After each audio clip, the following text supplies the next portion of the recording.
In today's video, I'm going to teach you how to book a conference room for your Microsoft Outlook meeting. By the end, you'll know exactly how to reserve a room, invite people, and make sure everything is set up correctly the first time.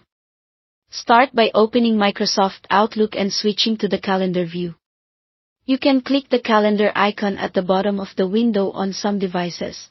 A shortcut like Ctrl+2 also takes you straight there. Before you go any further, make sure you're allowed to book rooms in your organization. If you're unsure, look for your company's list of conference rooms in Outlook. If the room list doesn't appear, your IT team may need to grant you permission. Next, create your meeting. Click New Meeting, or press Ctrl+N to open a fresh meeting window. Fill in the basics, a clear subject line, the date, and the start and end times. If you work across time zones, double-check the time zone indicator so the room is booked at the right local time.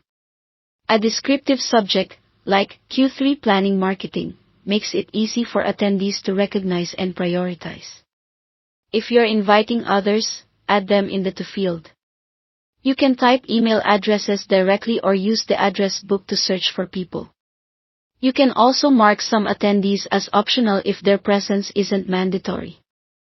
If this is just a solo reservation, for example, you need a quiet space, adding attendees isn't required, but for team meetings it's best to include everyone so they receive calendar updates.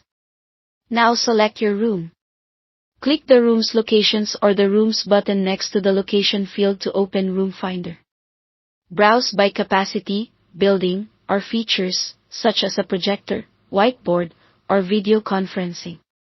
Choose a room that fits your group size and needs. Double-click the room or select it to add it to your meeting. Outlook automatically checks for conflicts. If the room is already taken, you'll see that right away, and you can pick a different time or another room that's available. Before sending, finalize your details. Add an agenda in the meeting body so everyone knows what to expect. Attach files attendees need to review, and, if this meeting happens regularly, set it to recur on the schedule that fits your team. When everything looks good, click Send. This books the room and notifies your attendees immediately. The room's calendar updates on the spot, which helps prevent double bookings. That's it. Thanks for watching.